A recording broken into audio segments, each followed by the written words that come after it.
থলুৱা গছৰ গুটি টেঙামৰাই ৰন্ধা দাইলখন বহুত বেছি ভাল লগা। আজি দুপৰীয়া ৰান্ধিছিলোঁ, তাকে বোলো পৰিৱেশন কৰি আপোনালোককো দেখাওঁ। মই গুটিৰে সৈতে ৰান্ধোঁ, চুপি চুপি খাবলৈকে বহুত বেছি ভাল লাগে।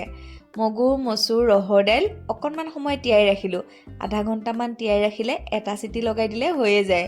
আৰু অকণমান পানীৰে ভালদৰে ধুই তিয়াই ল'লোঁ। এতিয়া দাইলখিনি প্ৰেছাৰ কুকাৰতে নিমখ আৰু হালধি দি এটা চিটি লগাই ল'ম।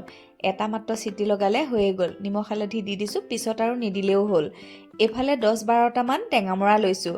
কেৰাহীত তেল গৰম কৰি লৈ ক'লা জিৰা, পাঁচফোৰণ, অকণমান গোটা জিৰা আৰু 2টা শুকান জলকীয়া। এতিয়া ধুই লোৱা টেঙামৰাখিনি দিয়াৰ পিছতে মাত্ৰ 1 মিনিটমান ভাজিছোঁ। এই ৰঙা ৰঙা যে হৈ আহিলে লগে লগে সিজাই লোৱা দাইলখিনি দিলোঁ। থপথপীয়া এই দাইলখন টেঙা টেঙা অকণমান দুপৰীয়া সাজত বহুত বেছি ভাল লাগে। ধনিয়া কাটি দিয়াৰ পিছত পৰিৱেশন কৰিব হৈয়ে। আমাৰ মায়ে আগতে গুটিৰে সৈতে ৰান্ধে, আমি চুপি চুপি খাওঁ।